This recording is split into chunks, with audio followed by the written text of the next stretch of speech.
अस्सलामु अलैकुम वरहमतुल्लाहि वबरकातुह। इन्नल हम्दुलिल्लाह नहमदुहु व नस्तईनुहु व नस्तगफिरुह व नऊज़ु बिल्लाहि मिन शुरूरि अनफुसिना व मिन सय्यिआति अअमालिना। मन यहदिल्लाहु फला मुदिल्ल लहु व मन युद्लिल फला हादिय लहु व अशहदु अल्ला इलाहा इल्लल्लाहु वहदहु ला शरीका लहु व अशहदु अन्न मुहम्मदन अब्दुहु व रसूलुहु सल्लल्लाहु अलैहि वसल्लम तस्लीमन कसीरा। अम्मा बाद। ब्रादरानो ख़वातीन इस्लाम, मैं अबू सुऐद अब्दुल राज़िक सौदागर आपका आज के इस दर्स में फिर से पुरतपाक खैर मक़दम करता हूँ। अल्लाह अज़्ज़ा वजल का बेइंतहा फ़ज़ल के अल्हम्दुलिल्लाह हमने नाउन्स के ज़िमन में भी काफ़ी सारी चीज़ें सीख ली हैं। अब एक आखिरी पड़ाव नाउन्स के ताल्लुक़ से, हालांकि बातें और बहुत हैं नाउन्स को लेकर के, मगर मैं इख्तिसार के साथ बातों को आपके सामने रखते हुए जो और बहुत इन डेप्थ ले जाने वाली बातें हैं जिसको आप उमूमन इंग्लिश ज़बान में अगर आप एमए या फिर बीएड वगैरह कर रहे हों तो तब आपके इस्तेमाल में वो चीज़ें आती हैं। मैं उतनी तफासिल में जाना पसंद नहीं करता क्योंकि फिर आपका उससे कोई ज़्यादा सरोकार रह नहीं जाता। लिहाजा उम्मीद है अल्लाह की ज़ात से कि आज का ये जो दर्स है नाउन्स पर आखिरी दर्स होगा बिइज़्निल्लाह।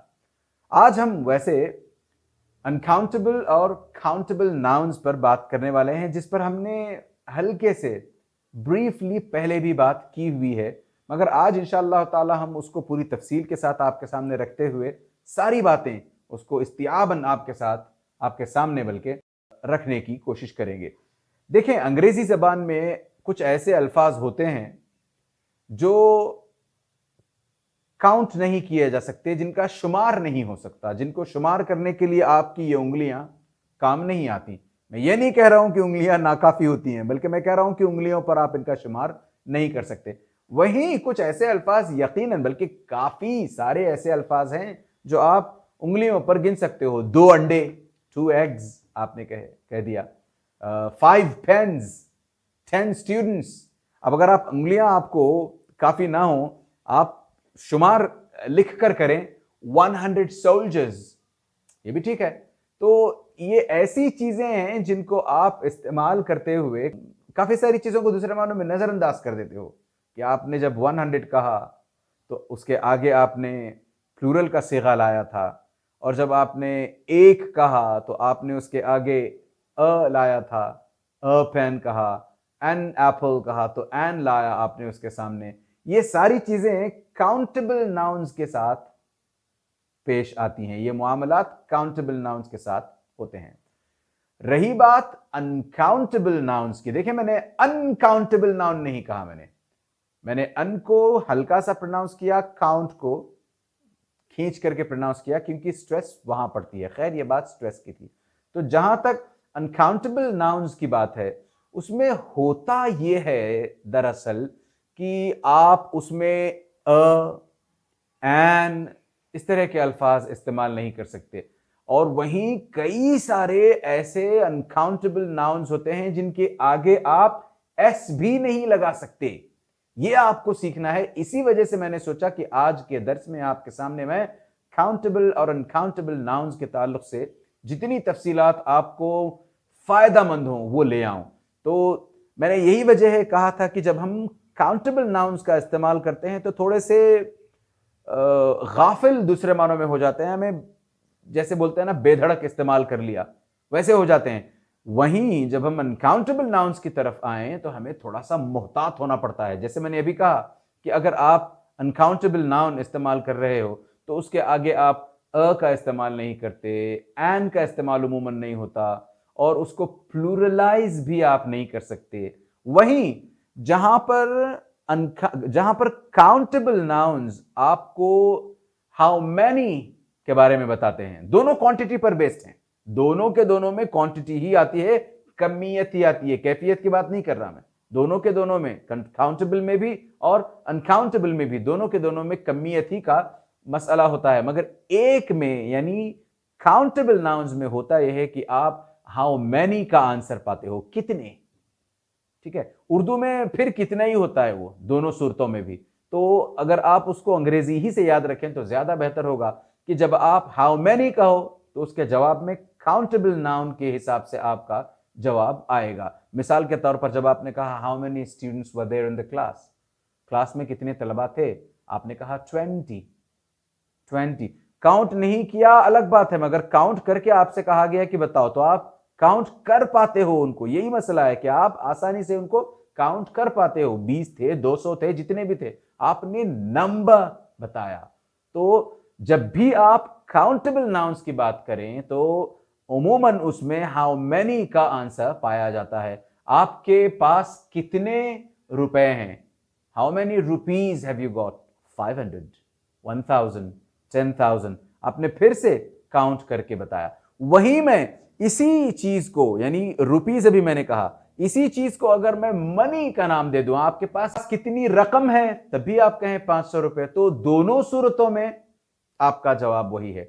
मगर मैं अगर ये लफ्ज मनी ले आऊं, कहां पर, बजाय इसके कि मैं आपसे रुपए पूछूं, मैं अगर आपसे मनी पूछूं तो ये जो सवाल है, सवाल ही बदल जाएगा। मैं हाउ मैनी, जैसे मैंने कहा ना, काउंटेबल नाउन्स को लेकर के आप हाउ मैनी कहते हो, तो जब अनकाउंटेबल नाउन आपके सामने आएगा तो वो हाउ मैनी का इस्तेमाल नहीं करता, बल्कि वो हाउ मच का इस्तेमाल करता है, और उसका जवाब भी हाउ मच के हिसाब से ही होता है।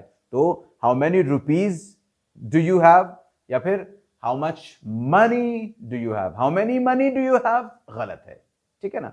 तो इस तरीके से इसका इस्तेमाल फौरन ही बदल जाता है।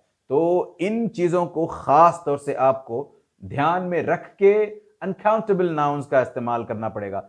जहां तक आप अनकाउंटेबल नाउन्स को ऐसे ही बगैर किसी मिकदार के बताना चाहते हो तो आप ऐसे ही कह दो, राइस, शुगर, वाटर, सोल्ट, बस आपने ऐसे ही कह दिया।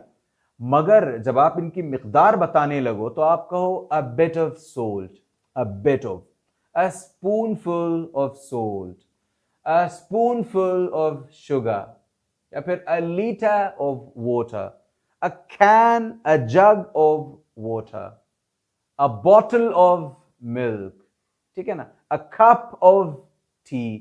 तो इस तरीके से जब भी आप इनकी मिकदार बताना चाहो तो आप एक या दो या 10 या 20 कहने की बजाय आप इस तरह के अल्फाज इस्तेमाल करते हो, a bowl of rice, a bar of chocolate, a bottle of perfume। इस तरीके से आप इनकी मिकदार बताने के लिए इस तरह के अल्फाज का इस्तेमाल कर सकते हो। वहीं जैसे मैंने शुरू में आपसे कहा था कि कुछ ऐसे अनकाउंटेबल नाउन्स होते हैं जिनकी जमाएं भी नहीं बनती, उन अल्फाज को लेकर के आपको बहुत ज्यादा मोहतात होना होगा। मिसाल के तौर पर इंफॉर्मेशन, इंफॉर्मेशन कभी प्लूरल में नहीं आता। अब ढेर सारी भी हो तो आप फिर भी उसको इंफॉर्मेशन ही कहते हो। हां, जब आपको ढेर सारी बताना हो या जब आपको उसकी मिकदार बहुत कम है बताना हो तो आप कहोगे a little bit of information, a piece of information. सिर्फ एक चीज आपने पता की या एक चीज के बारे में बताना चाहते हो। इंफॉर्मेशन ही को दूसरे मानों में आप सिंगुलरली इस्तेमाल करना चाहते हो, वाहिद के तौर पर इस्तेमाल करना चाहते हो, तब आप कहोगे a piece of information. Information का एक टुकड़ा। वैसे उर्दू में हम देखने जाएं तो जानकारी का एक टुकड़ा अच्छा नहीं लगता, मगर अंग्रेजी में ऐसे ही इसका इस्तेमाल है, तो आप अ पीस ऑफ इंफॉर्मेशन कहोगे। या फिर आप एडवाइस जैसा लफ्ज, एडवाइस राय को कहते हैं, तजवीज को कहते हैं, दो अल्फाज हो जाते हैं, याद रखें। एडवाइस जब सी से लिखा जाएगा तो नाउन होगा, जब एस से लिखा जाएगा तो वर्ब होगा। मैं वर्ब की बात नहीं कर रहा हूं, हम नाउन्स पढ़ रहे हैं, लिहाजा सी से, उसी हिसाब से प्रैक्टिस भी वही लफ्ज है। प्रैक्टिस के भी सी से और एस से स्पेलिंग आती है। जब सी से आ जाए तो नाउन है, एस से आ जाए तो वर्ब है। हाँ, ये और बात है कि अमेरिका में दोनों ही एस से लिखे जाते हैं, दोनों नाउन और वर्ब दोनों ही एस से लिखे जाते हैं। हमें उस बहस में फिलहाल नहीं जाना। हम जहां रहते हैं वहां पर हमारे यहां दो तरीके से ये अल्फाज मुस्तमल हैं। एक, जब आपने सी ई लगा दिया तो ये नाउन बन गया, और आपने उसको एस ई कर दिया तो ये वर्ब बन गया। लिहाजा एडवाइस जैसे अल्फाज को भी आप प्लूरल नहीं कर सकते। हां, इसके आगे अगर आप चाहो तो फिर से अ पीस ऑफ एडवाइस कह सकते हो आप, एडवाइसेस नहीं कहोगे, a piece of advice, plenty of advice, इस तरीके से आप अल्फाज का इस्तेमाल कर सकते हो। उसी हिसाब से आप वेदर, कभी वेदर जैसे लफ्ज को आप प्लूरलाइज नहीं कर पाओगे, नहीं करोगे।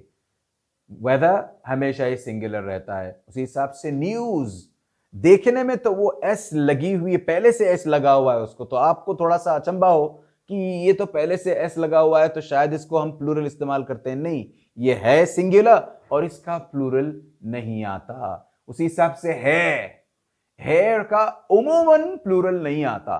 ठीक है, अगर आप एक ही बोलना चाहते हो, वैसे एक बात यहां पर यह है कि हेयर लिखा तो सिंगुलर गया है मगर पढ़ा प्लूरल जाता है, इस्तेमाल प्लूरल किया जाता है। पढ़ा प्लूरल जाता है से मेरी मुराद उसका इस्तेमाल प्लूरल होता है। मिसाल के तौर पर आप कहोगे you got very long hair, आपके बाल लंबे हैं, आपका बाल लंबा है। नहीं, हेयर हमने सिंगुलर ही रखा है मगर उसका इस्तेमाल प्लूरल हुआ है। ये इंफॉर्मेशन जैसा नहीं है, इंफॉर्मेशन सिंगुलर ही इस्तेमाल होता है। I have got a bit of information, a lot of information, uh कहा हमने, लॉट कहने के बावजूद भी हमने शुरू में अ कहा।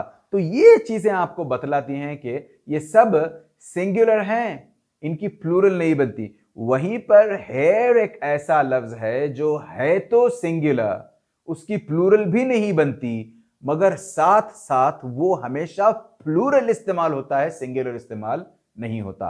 हां, अब आप कहोगे अगर मुझे एक ही बाल कहना हो कि आपका एक बाल गिरा है तो मैं कैसे कहूंगा, कैसे कहूंगी?